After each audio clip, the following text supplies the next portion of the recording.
বাংলাদেশের সংবিধান সংস্কার ও নির্বাচনী ব্যবস্থার রূপান্তর নিয়ে রাজনৈতিক দলগুলোর আলোচনা চলছে জাতীয় ঐকমত্য কমিশনের উদ্যোগে। আজ মঙ্গলবার ফরেন সার্ভিস একাডেমিতে দ্বিতীয় ধাপের ১৪তম দিনের আলোচনায় অংশ নেয় বিএনপি, জামায়াতে ইসলামী, সিপিবি, এনসিপি, ইসলামী আন্দোলন সহ ৩০টি দল।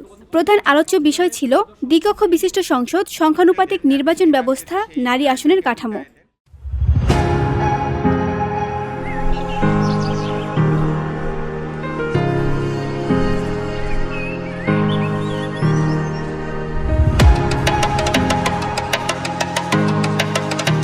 জামায়াতে ইসলামীর নায়েবে আমির ডক্টর তাহের বলেন, পিআর পদ্ধতির বিরুদ্ধে ১-২টি দলের আপত্তিতে এটি আটকে যাওয়া বৈষম্য হবে। বেশিরভাগ দল এতে একমত। তার মতে আলোচনার মাধ্যমে একটি গঠনমূলক সমাধান দরকার।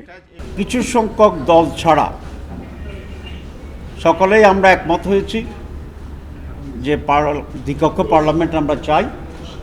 মূলত দ্বিকক্ষ পার্লামেন্ট চাই না এরকম বোধহয় 1টি বা 2টি দল বলেছে, আর সকলেই দ্বিকক্ষ বিশিষ্ট পার্লামেন্টের পক্ষে। এটা কমিশনের প্রস্তাব হচ্ছে পিআর পদ্ধতি, পিআর বাই ভোটার্স, ভোটারদের পিআরের সিস্টেমে এটা হবে, এটা কমিশনের প্রস্তাব।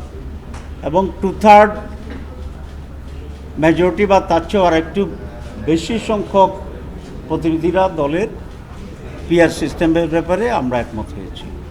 অন্যদিকে বিএনপির স্থায়ী কমিটির সদস্য সালাউদ্দিন আহমেদ সাব জানিয়ে দেন, বিএনপি কোনোভাবেই পিআর পদ্ধতির পক্ষে নয়। আমরা দ্বিকক্ষ বিশিষ্ট সংসদে পিছিয়ে পড়া জনগোষ্ঠীর প্রতিনিধিত্ব চাই। উচ্চকক্ষে 100 আসনের প্রস্তাবও দিয়েছি। তবে দ্বিকক্ষ বিশিষ্ট সংসদের কাঠামো, দায়িত্ব ও সংসদ নির্বাচনের পদ্ধতি নিয়ে দলগুলোর মধ্যে এখনও মতভেদ রয়েছে।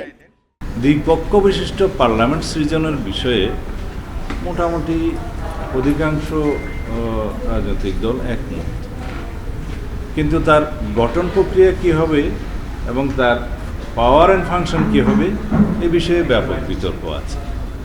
আমাদের দলের পক্ষ থেকে আমাদের যে প্রস্তাব সেটা আমরা এখনও সেই জায়গায় আছি এবং আমাদের 31 দফার ভিত্তিতে আমরা যে আইডিয়া নিয়ে এই দ্বিকক্ষ বিশিষ্ট পার্লামেন্ট সৃজনের জন্য প্রস্তাব করেছিলাম সেটা হচ্ছে দেশের বিভিন্ন সেক্টরের যারা বিশিষ্টজন, রাষ্ট্রবিজ্ঞানী, সমাজবিজ্ঞানী, বিভিন্ন শ্রেণী পেশার বিশিষ্টজন এবং যাদের জাতি গঠনে অবদান আছে তাদেরকে নিয়ে এবং যারা পিছিয়ে পড়া জনগোষ্ঠী আছে বিভিন্ন শ্রেণী পেশার মানুষকে নিয়ে তাদের যে মেধা, প্রজ্ঞা এবং অভিজ্ঞতা সেটার কন্ট্রিবিউশন যাতে ন্যাশন বিল্ডিং অ্যাক্টিভিটিসে প্রতিফলিত হয় এবং জাতি সমৃদ্ধ হয়, সেই আইডিয়া থেকে আমরা এই প্রস্তাবটা রেখেছিলাম।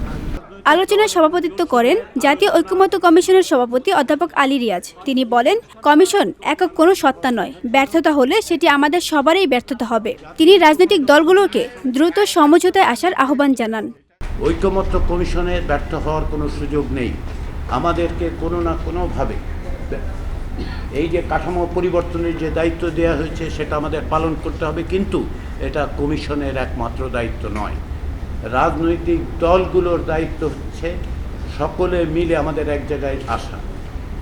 কেননা ঐকমত্য কমিশনের কোনো ব্যর্থতার জায়গা নেই, আমরা রাজনৈতিক দলগুলোর সঙ্গে সহযোগিতার জায়গায় আছি। আমাদের সকলে মিলে সাফল্য অর্জন করতে হবে, এর কোনো ব্যতিক্রমের জায়গা আমাদের সামনে নেই। যেহেতু আমরা একটা গণ অভ্যুত্থানের মধ্য দিয়ে এই জায়গায় এসেছি, রাজনৈতিক দলগুলো এখানে এসছেন, তারা নিঃসন্দেহে এটা উপলব্ধি করবেন, তারা উপলব্ধি করছেন, সহযোগিতা করছেন। অতএব আমাদের এই প্রচেষ্টা অব্যাহত রাখতে হবে। আজকের আলোচনায় অসমাপ্ত ছিল নারী আসনে নির্বাচনের পদ্ধতি, যা পরবর্তী পর্যায়ে চূড়ান্ত করার লক্ষ্য নির্ধারণ করা হয়েছে। আজকের আলোচনা অসমাপ্ত ছিল নারী আসনে নির্বাচনের পদ্ধতি, যা পরবর্তী পর্যায়ে চূড়ান্ত করার লক্ষ্য নির্ধারণ করা হয়েছে। যদি সেই রায়টাকে উল্টায় দেন। VOD Bangla news desk.